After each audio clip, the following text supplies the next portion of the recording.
Apa kabar Bapak Ibu semua? Sehat? Alhamdulillahi Rabbil Alamin.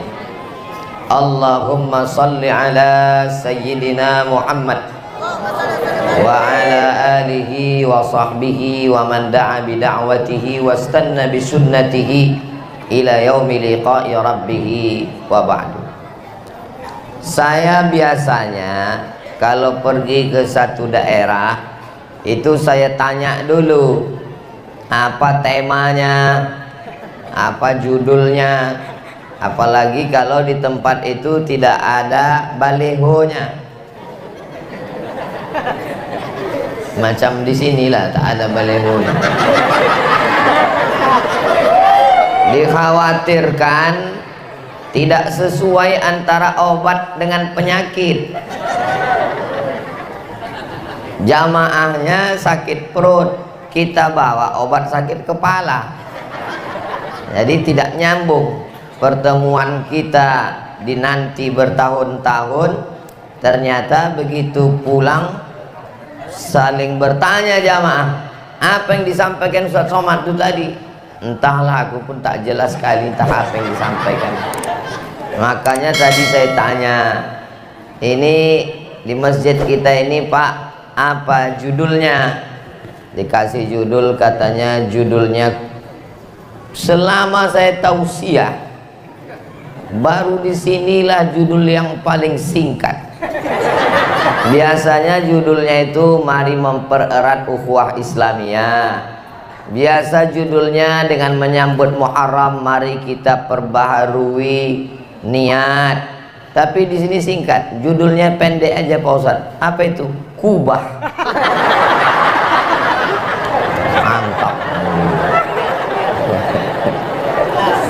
Man ahabba yubsata lahu fi rizqihi, siapa yang mau lapang rezekinya, wa yunsa'a lahu fi asarihi, mau panjang umurnya, falyasil rahimahu, maka hendaklah dia rajin-rajin menyambung tali silaturahim. Makanya kalau ada pengajian apapun namanya, Maulid Nabi, Isra Mi'raj, Nuzul Quran, tahun baru hijrah, melepas jamaah haji, halal bihalal, datang saja, karena intinya adalah silaturahim. Dengan bersilaturahim ini saya bisa bertemu dengan Bapak Pangdam, berjumpa dengan Pak Kapolres, bertemu dengan para asatiz, jauh-jauh hadir kemari, Ustadz Said Joban, alumni Al-Azhar, beliau safari dakwah, subuh ini kosong, bertemu di masjid kita yang penuh dengan keberkahan. Saya dikawal oleh adik-adik, bapak-bapak, abang-abang dari pemuda Pancasila. Masya Allah, tabarakallah. Saya juga dikawal oleh tim UAS Kalimantan, Kalimantan Utara, Kalimantan Selatan, Kalimantan Timur, Kalimantan Barat, Kalimantan Tengah, hanya mengawal tim UAS Kalimantan. Ketua penasehatnya Bapak Haji Nadal Shah, yang sekaligus Bupati Barito Utara. Bapak-bapak, ibu-ibu, hadirin hadirat yang tak dapat saya sebutkan namanya satu persatu, semuanya insya Allah dimuliakan Allah Subhanahu wa ta'ala. Amin ya Rabbal Alamin. Jadi Masjid Nabawi itu dibangun oleh Nabi ketika hijrah ke Madinah. Tiangnya dari batang pohon kurma, lantainya pasir, tidak ada semen, dindingnya labin, tanah liat yang dijemur kering, atapnya pelepah korma yang dianyam, disusun-susun di atas. Jadi tidak ada kubahnya. Jadi kalau dipakai definisi, kalau tidak ada di zaman Nabi bid'ah, berarti kubah ini bid'ah. Wa kullu bid'atin dhalalah, maka semua yang pakai kubah ini adalah sesat. Jadi kubah ini perlu dihilangkan. Apalagi dia ini mau mengambil duit 1 miliar lebih.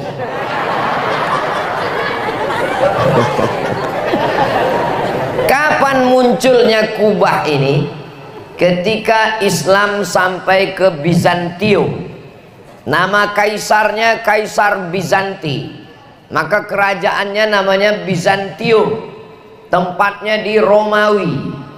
Ada satu surat dalam Al-Quran namanya surat Ar-Rum. Ghulibatir Rum. Bangsa Romawi sudah dikalahkan. Jadi waktu itu ada blok barat, blok timur. Yang blok barat namanya Romawi, yang blok timur namanya Persia. Persia itu sekarang Iran. Romawi yang dulu itu, itulah dia satu kota. Berubah dari Bizantium, muncul kaisar yang baru. Namanya Kaisar Konstantin. Nama kotanya Konstantinopel. Jadi orang-orang dulu itu kalau dia buat kerajaan sesuai dengan nama rajanya. Rajanya Bizanti, nama kerajaannya Bizantium. Rajanya Konstantin, nama kotanya Konstantinopel. Rajanya Alexander, nama kotanya Alexandria. Rajanya Abdul Somad, berarti nama negerinya Somalia. Lalu berganti raja, berganti nama negeri. Lalu kemudian sampailah umat Islam di sana. Ketika umat Islam sampai ke Romawi, umat Islam ini cerdas. Apa yang dia lihat di Romawi? Dia lihat di Romawi ada tiang melengkung. Ini tiang lurus, disusun batu-batu melengkung letter U. Kira-kira tiang yang melengkung letter U ini bagus apa tak bagus? Bagus.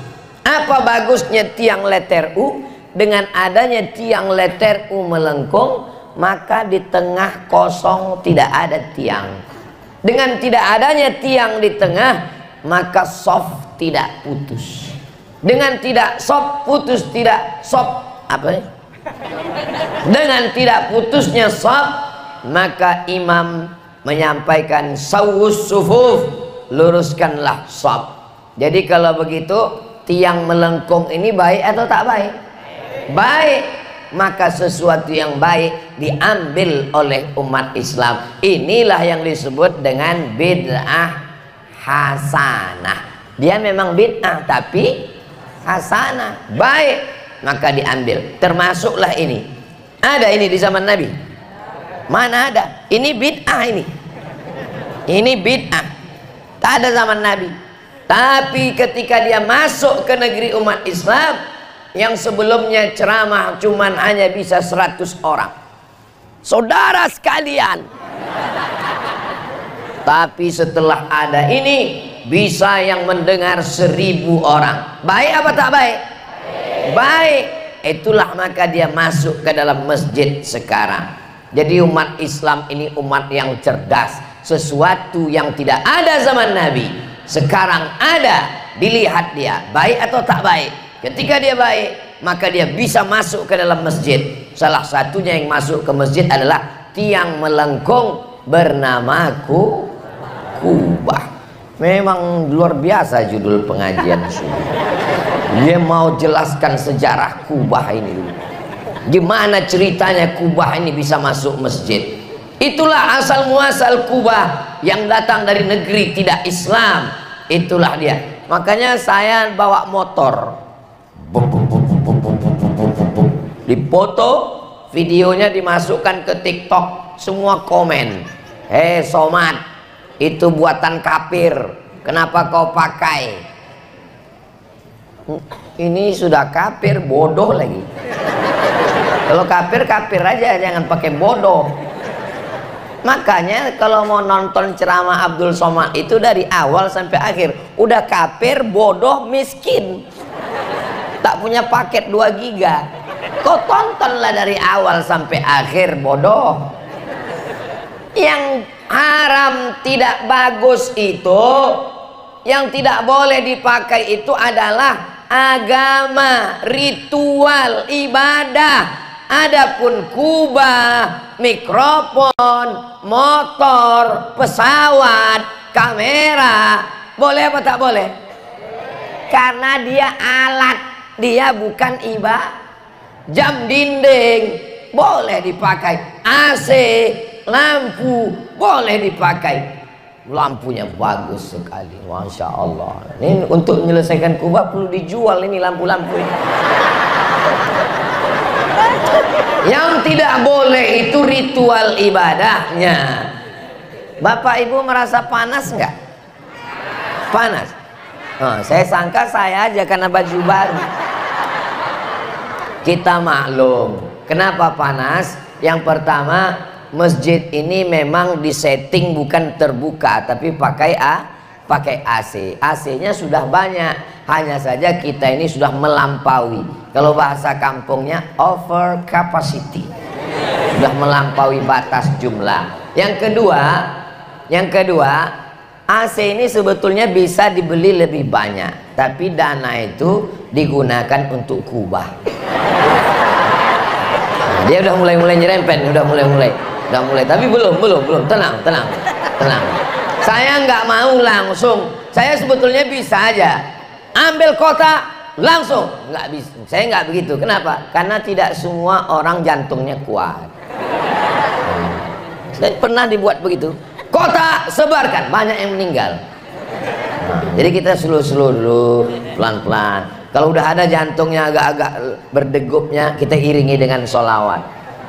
Sallallahu ala Muhammad, sallallahu alaihi wasallam, sallallahu ala Muhammad, sallallahu alaihi wasallam.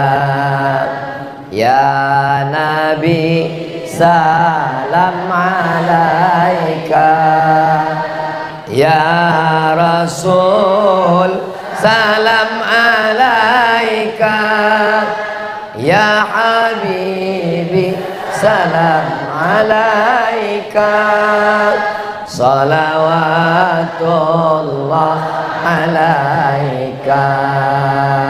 Gimana? Udah agak tenang? Keluarkanlah dompet. Sampai akhirnya kalau tidak ada kubah berarti bukan masjid. Orang sudah mengambil kesimpulan bahwa kubah adalah simbol masjid. Kalau tidak ada kubah berarti bukan. Sampai akhirnya orang Indonesia dari kampung pergi haji sampai ke Masjidil Haram.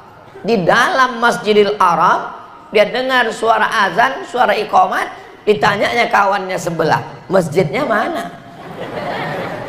Kata kawannya, kita sedang dalam masjid ini. Karena bayangan dia masjid itu tetap ada kubah. Masjid Nabawi ada Qubbatul Khadra, kubah yang berwarna hijau, dan di bawah kubah hijau itulah kubur makam Sayyidina Muhammad sallallahu alaihi wasallam. Mudah-mudahan panjang umur. Tanggal 4 Oktober 2023 ini ada acara umroh bersama Ustaz Abdul Somad. Kita sama-sama ke Madinah insyaallah. Amin. Ongkos tanggung masing-masing. Kenapa warna hijau? Karena warna hijau adalah warna pakaian ahli surga. Sundusin khudrin wa istabraqa. Sutra yang terbuat dari benang sutra paling halus, paling mahal, paling bagus, berwarna hijau. Itu jugalah alasan kenapa masjid ini banyak warna hijaunya. Coba tengok Asmaul Husna. Ya Rahman, Ya Rahim, Ya Malik, Ya Quddus, Ya Salam, Ya Mu'min, Ya Muhaimin, Ya Aziz. Warna hijau. Kemudian tirai pemisah antara bapak dengan ibu juga di belakang warna hijau. Dokter yang ngoperasi orang juga jubahnya warna hijau. Kenapa dokter operasi jubahnya warna hijau? ternyata dokter itu matanya melihat darah. Darah warna, orang kalau terlalu lama melihat warna merah, nanti dia nggak fokus lagi matanya. Supaya dia kembali fokus tajam, maka dia mesti melihat warna hijau. Itulah maka dokter bidan yang ada suruh pakai warna hijau. Saya pernah masuk ke rumah sakit, begitu sampai ke dalam dikasih jubah warna hijau. Ustaz Somad pakai jubah warna hijau. Untuk apa Pak? Ustaz masuk ke dalam untuk melihat pasien sakit. Saya sendiri yang dikasih jubah, yang lain enggak. Dalam hati saya, begitulah hebatnya Ustaz ini. Wah, silakan masuk Pak, silakan masuk. Dibukakan mereka pintu, saya masuk. Saya tanya, bapak-bapak yang lain enggak? Ustaz aja. Masya Allah, rupanya di dalam itulah penyakit menular semua. Alhamdulillah sampai sekarang masih hidup. Kata Imam Abu Hamid Al-Ghazali, kalau mau mata ini awet, maka sering-sering melihat warna hijau. Sering lihat warna hijau supaya mata ini awet, tahan lama dia insya Allah. Tapi kalau bersedekah untuk kubah pakai duit warna, nah ini udah mulai nih, udah mulai. Nah nanti hijau 20.000 Pak. Kalau merah 100.000. Nah, masya Allah, tabarakallah. Tapi kelihatannya bapak-bapak ini nggak ada yang bawa duit. Yang bawa duit ini ibu-ibu semua dia ada. Masya Allah. Allahu Akbar. Begitu juga dengan tulisan Allah Muhammad. Allah Muhammad juga warna hijau. Ini tidak boleh menulis Allah dengan Muhammad sejajar. Karena menulis Allah Muhammad sejajar berarti mensejajarkan Allah dengan Muhammad, maka ini nggak boleh. Copot nih, copot. Ada ustadz yang ceramah begitu. Nggak boleh katanya, nggak boleh. Ketika Nabi Adam makan buah kuldi, Nabi Adam bertobat, berdoa. Doa yang paling tua, doa Nabi Adam. Rabbana zolamna anfusana wa illam taghfir lana wa tarhamna lanakunanna. Setelah itu Nabi Adam berdoa, Allahumma inni atawassalu ilaika bihaqqi Muhammad. Aku memohon kepadamu ya Allah, berkat Nabi Muhammad, ampunkan dosaku, ampunkan dosa istriku Hawa. Lalu kemudian Allah bertanya kepada Nabi Adam, Adam, nama siapa yang kau sebut tadi? Nama siapa yang disebut Nabi Adam? Sampai Nabi Muhammad. Nabi Adam Nabi nomor berapa? Nomor 1. Nabi Muhammad nomor berapa? Nomor 25. Waktu Nabi Adam diciptakan, Nabi Muhammad udah lahir apa belum? Belum. Bapaknya Abdullah belum ada, Abdul Muttalib belum ada, Hasim belum ada, Abdi Manaf belum ada, Qusay belum ada. Allah bertanya bukan karena Allah tidak tahu. Allah mau kasih tahu pada siapa yang tak tahu. Siapa nama yang kau sebut tadi? Muhammad. Siapa dia? Kata Nabi Adam, aku tidak tahu. Kenapa kau sebut namanya? Kata Allah, lamma khalaqtani, ketika kau ciptakan aku dari tanah, nafakhta fi ruhi, kau tiupkan ruh ke dalam tubuhku, rafa'tu ra'si, ku angkat kepalaku. Saat kepalaku ku angkat, aku lihat di tiang aras ada namamu bersanding dengan nama Muhammad.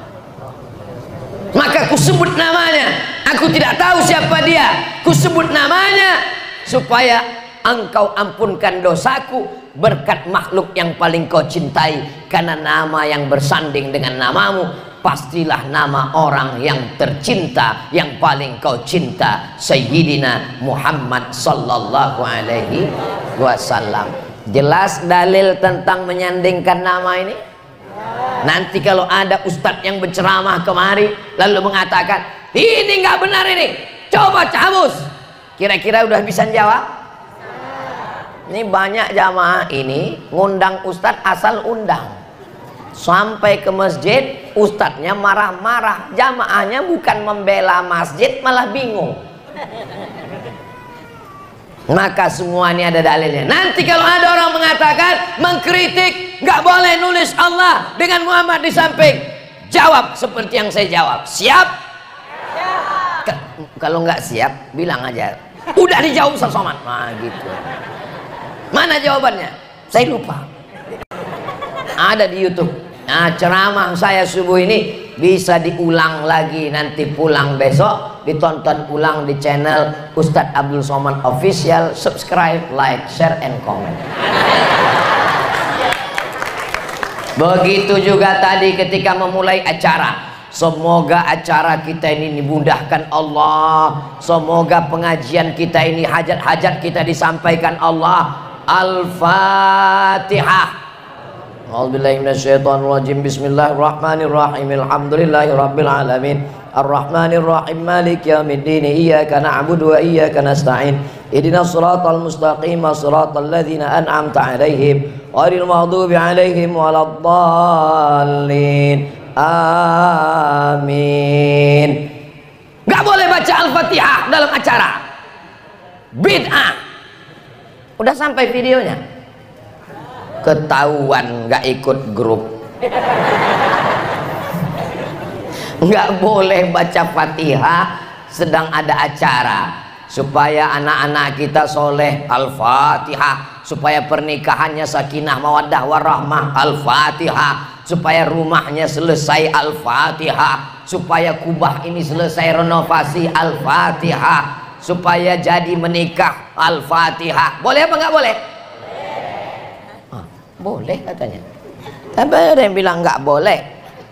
Nih saya bacakan ya. Boleh saya bacakan? Kenapa Ustadz baca? Kenapa Ustadz nggak sampaikan aja? Nanti kalau saya sampaikan nggak pakai baca, katanya mazhab Abdul Somad itu mazhab ngawuriyah. Ini saya bacakan. Pertama, menurut mazhab Syafi'i, mazhab kita dulu, apa kata ulama? Syekh Muhammad bin Allan As-Siddiqi As-Syafi'i, nama kitabnya Dalilul Falihin li Turuqi Riyadhis Shalihin. Apa kata dia? Ala qada'i ghardi dzalika, dianjurkan membacakan Al-Fatihah untuk menunaikan hajat. Kaifala wal fatihatu hiyal kafiyah, semua hajat ditunaikan Allah karena Al-Fatihah itu namanya Al-Kafiyah. Kafiyah artinya cukup. Semoga dengan membacakan Al-Fatihah tadi tertunailah hajat kita insyaallah. Ada lagi menurut mazhab Hanafi, menurut mazhab Hambali, nama kitabnya Al-Isti'anah bil Fatihah ala najahil umur, membaca Al-Fatihah supaya semua masalah terselesaikan. Apa kata dia?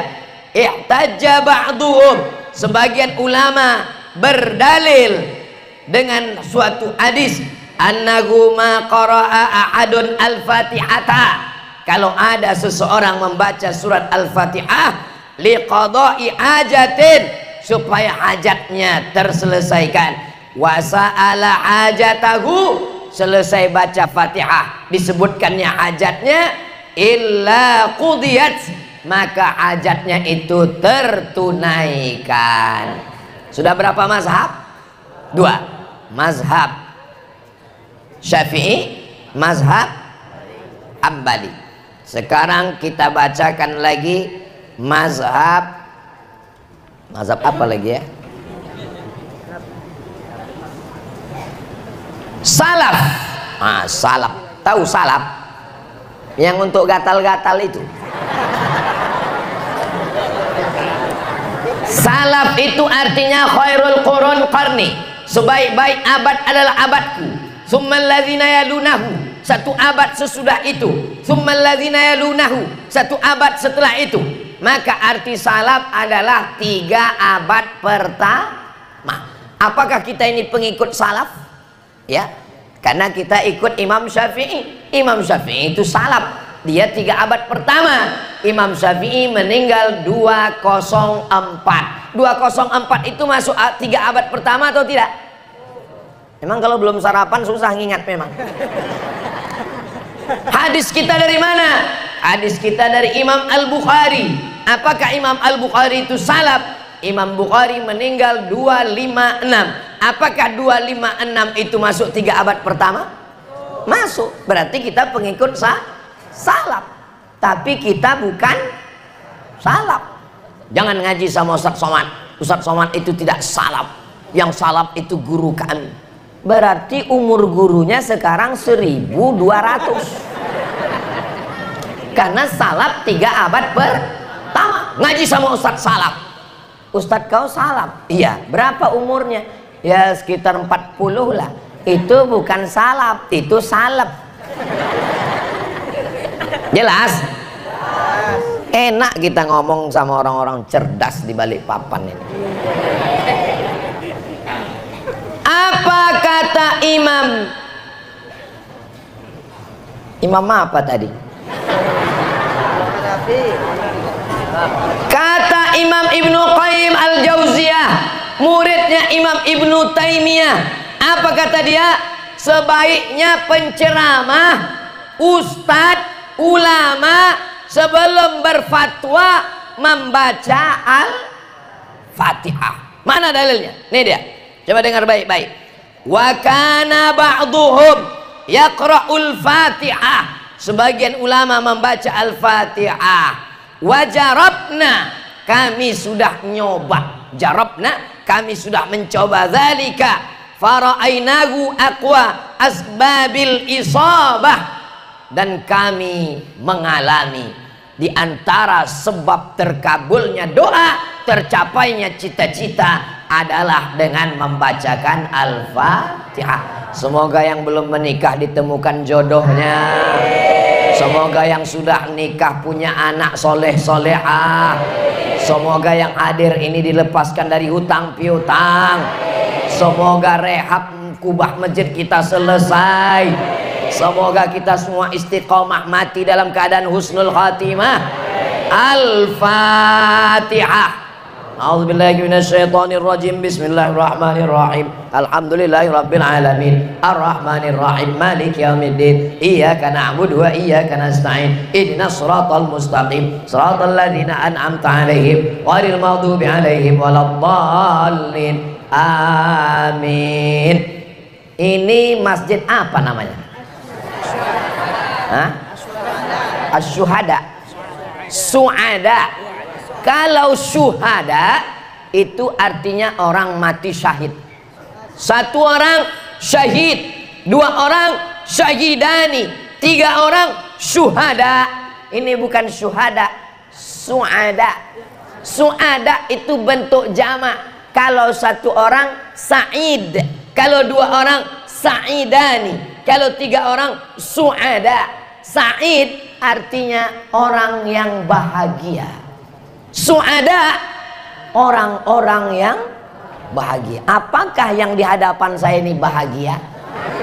Enggak tahu.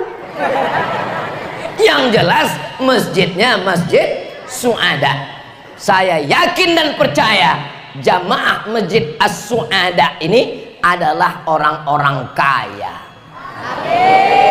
Dari mana Ustaz tahu jamaah masjid Su'ada ini kaya? Bukan hanya lantainya, dindingnya pakai batu alam yang sangat mahal, diimpor dari Turki. Ini yang disebut dengan dari kampung, nama kampungnya di Turki Marmara, nama kampungnya. Dari kata Marmara itulah muncul batu marmer. Bukan dekat ini. Jadi orang yang kepanasan pas di Turki musim panas, kalau dia bersandar ke dinding Marmara dingin. Nah, jadi kalau nampak nanti ada jamaah yang nyender ke dinding Marmara, itu berarti hatinya sedang enggak ada saya ngomong gitu. Marmara. Tiang-tiangnya Marmara sampai ke atas. Ini menunjukkan jamaah As-Su'ada ini orangnya kaya-kaya dan banyak duit. Apakah mereka orang yang kaya suka bersedekah? Kita belum tahu. Itu kita lihat aja nanti ke kubah masjid. Renovasi terakhir Masjid As-Su'ada, kubah ini pada tahun 1980. Waktu itu umur saya baru 3 tahun. Sekarang umur saya sekitar 25, 26. Masjid Su'ada, kayunya ini, kayunya dari kayu yang paling keras di dunia. Kayunya kalau dipaku bengkok kayu. Inilah dia kayu ulin. Jadi untuk apa lagi direnovasi? Begitu bagus, kayunya bagus, di luar sana sudah bocor-bocor. Ustadz Somad ini kok bisa tahu sejarah masjid kita? Tahu dia ini tahun 80, kayunya kayu ulin. Saya kan tadi nguping dengar pengurus cerita. Tapi Ustadz terlambat. Kapan Ustadz dengar ceritanya? Makanya saya kalau ke tempat suatu majelis pengajian, saya nggak ngomong, saya diam aja. Dengar orang ngomong. Makanya kita kalau mau hidup ini dua. Pertama, kalau mau ngomong, kalau tidak mau mendengar. Kalau nggak mau ngomong, dengar. Kalau nggak mau dengar, ngomong. Ngomong nggak mau, dengar nggak mau. Sungai dekat dari sini. Jauh. Laut. Mantap. Hidup ini dua. Kalau mau ngomong, jangan minum khamar, jangan berzina, jangan berjudi. Kalau nggak mau ngomong, diam. Dengarkan orang ngomong. Dengar nggak mau, ngomong nggak mau. Alhamdulillah, solusinya ada di balik papan, dekat dengan laut.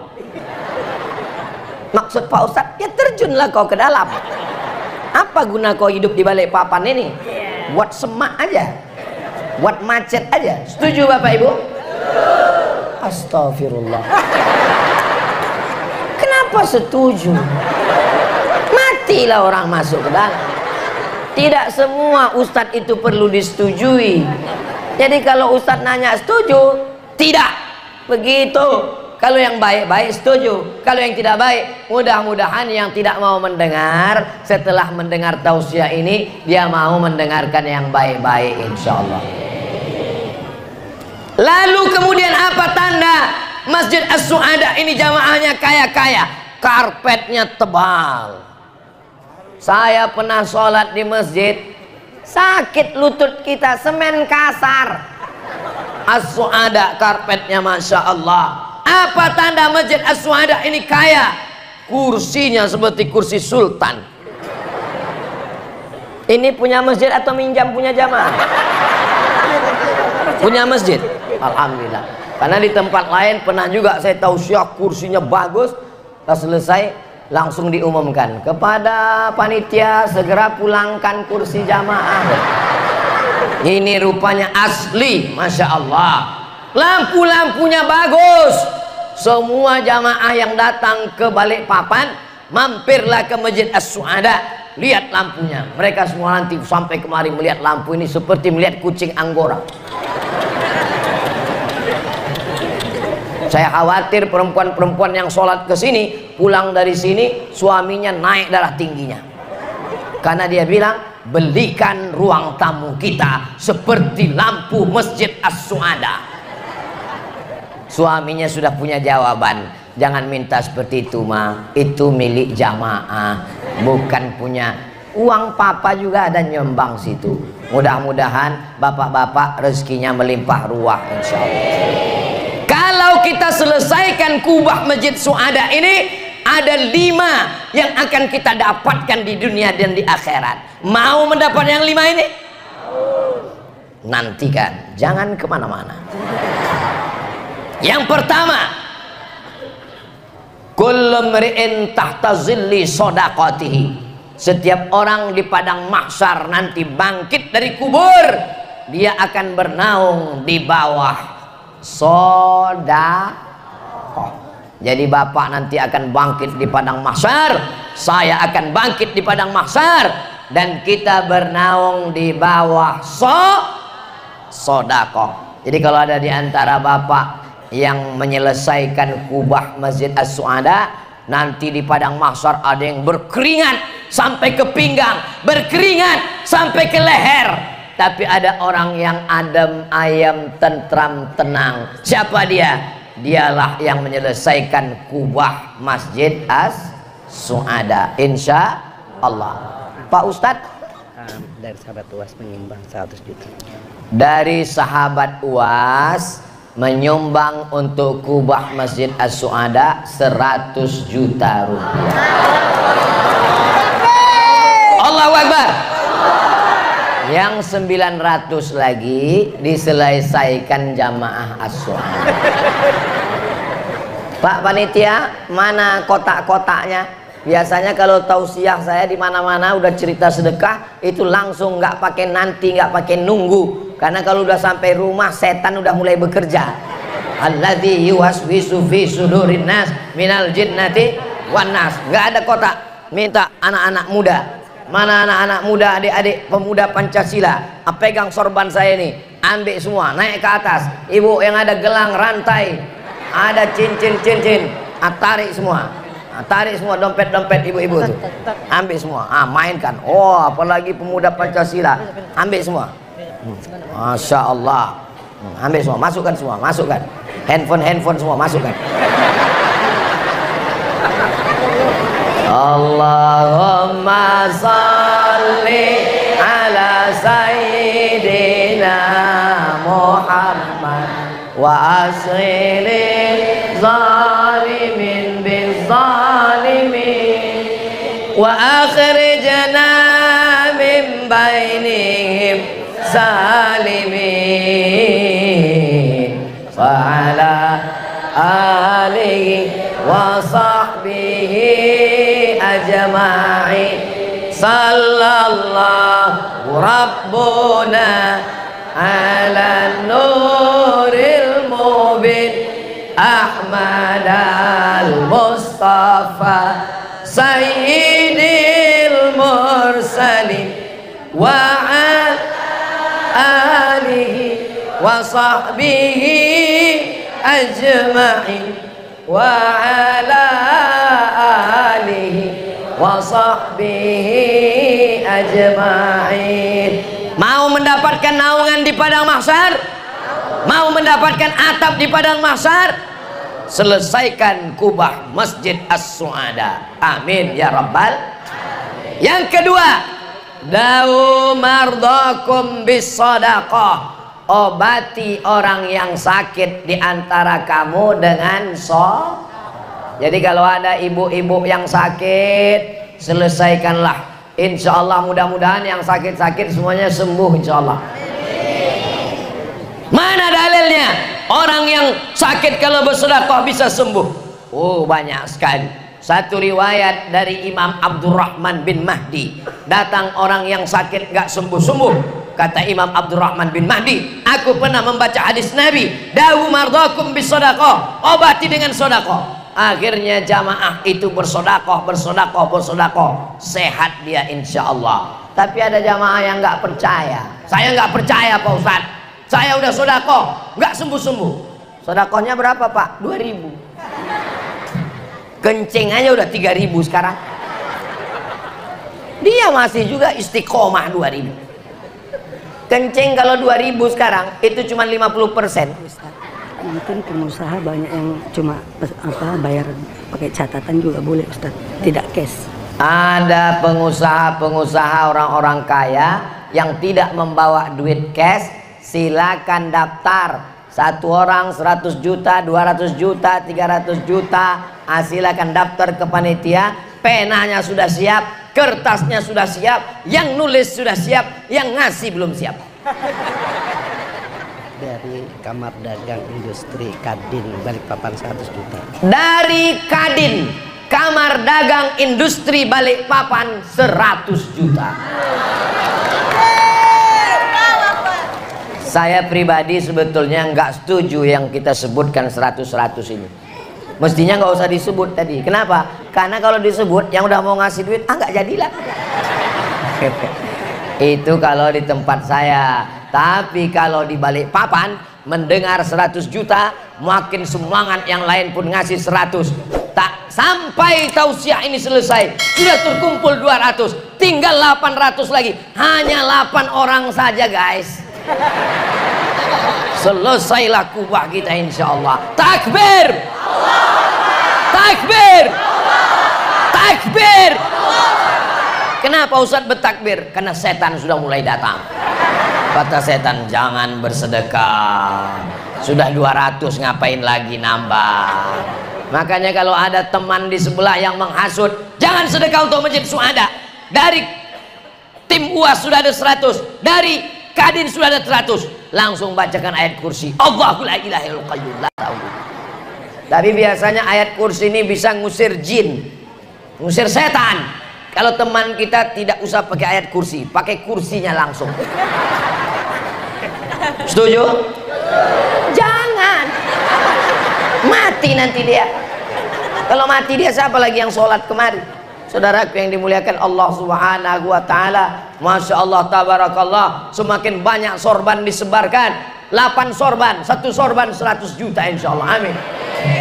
3, shadaqatus sirri tadfa'u mitatassu. Sedekah menyelamatkan dari mati su'ul khatimah. Mudah-mudahan kita semuanya mati dalam keadaan la ilaha illallah. Ada orang mati su'ul khatimah, dibisikkan la ilaha illallah, nggak mau. La ilaha, nggak mau. Kenapa? Rupanya orang ini namanya pelit, bin bakhil, bin medit, bin kedekut, bin, kan banyak yang hafal nasabnya. Mudah-mudahan kita semuanya mati dalam keadaan husnul khatimah, karena rajin Kalau Tuhan pergi ke Makkah, jangan lupa singgah ke kota Madinah. Kalau mau mati husnul khatimah, maka perbanyaklah bersedekah. Allahu Akbar. Masya Allah, tabarakallah. Yang keempat, malaikat selalu mengirim doa untuk orang yang bersedekah. Apa kata doa malaikat? Allahumma a'ti munfiqan khalafa. Orang yang sudah bersedekah, berilah dia ganti ya Allah. Jadi yang udah bersedekah tadi itu dapat ganti insya Allah. Amin. Amin. Pak Ustadz, ya. Yang belum bersedekah apakah didoakan malaikat? Yang enggak bersedekah didoakan malaikat juga. Hebatnya malaikat. Apa doanya? Allahumma a'ti mumsikan talafa. Yang tidak mau bersedekah, binasakanlah dia ya Allah. Ini Ustadz serius, saya mana pernah bercanda. Hadisnya sahih, ada dalam Sahih Bukhari. Orang yang tidak bersedekah setiap subuh, setiap pagi, maka didoakan malaikat, Allahumma a'ti mumsikan talafa. Yang tidak mau bersedekah, binasakan dia ya Allah. Saya tidak menakut-nakuti, hanya membacakan hadis. Kalau nanti tiba-tiba hartanya binasa, waspadalah. Yang terakhir, yang kelima, apa keutamaan orang yang bersedekah? Sab'atun yudhilluhumullah, 7 golongan yang dapat naungan Allah. Yauma la zilla illa zilluh. Pada hari itu tak ada naungan kecuali naungan Allah. Itulah dia rajulun tasaddaqa, seorang yang bersedekah bisadaqatin hatta la ta'lamu shimaluh, tangan kirinya tak tahu apa yang diberikan oleh tangan kanannya. Jadi sebenarnya sudah banyak yang ngasih 100 juta, tapi tidak dilaporkan ke saya. Tiba-tiba nanti selesai saya pulang, datang telepon, Ustaz Somad, Masjid As-Su'ada alhamdulillah sudah selesai. Sudah selesai apanya Pak? Panitia pembangunan. Salatullah salamullah ala taha Rasulillah. Salatullah salamullah ala yasin habibillah. Tawassalna bi bismillah wa bil hadi Rasulillah wa kulli mujahidin lillah bi ahlil badri ya Allah. Mudah-mudahan kita selalu mendapatkan syafaat Nabi Muhammad SAW. Saya sudah menyampaikan tausiah 60 menit. Ustaz tahunya dari mana? Dari kesemutan kaki ini terasa. Ya salah Ustaz sendiri. Disediakan kursi, kenapa Ustaz nggak duduk? saya segan banyak alim ulama, orang-orang tua. Kalau saya duduk, saya masih ingat nasihat emak saya dulu. Waktu tamu datang, saya duduk di kursi. Mata dia udah ngelihat saya. Dia ngelihat saya lihat dia juga. Begitu tamu pulang, kenapa kau duduk di atas? Sampai sekarang masih teringat. Tadi malam di Islamic Center Samarinda, makan di samping Pak Ketua. Kata Pak Ketua, Ustadz Somad, ini ada khas. Apa ini Pak? Goreng telur ikan. Yummy. Pas mau saya sendok, meleleh air mata saya. Ingat saya dulu kecil, kalau mak saya motong ikan, ada telur ikan, diasingkannya, digorengkannya satu piring kecil untuk saya. Sampai sekarang umur saya udah 46 tahun, menengok telur ikan teringat. Maka yang paling dalam pendidikannya adalah pendidikan seorang ibu. Walaupun anak ibu nanti udah tua macam saya 46 tahun, tetap diingatnya apa yang ibu buat waktu kecil. Dari mulai nasihat nggak boleh duduk di kursi kalau ada orang tua, sampai telur ikan. Maka berikanlah ibu-ibu semua kesan yang baik untuk anak-anak ibu. Dia tak akan lupa sampai hari akhir hayatnya, insya Allah. Mudah-mudahan anak-anak ibu semua anak-anak solehah solehah. Ala hazihi niyya wa kulli niyatin salihah. Al-Fatihah.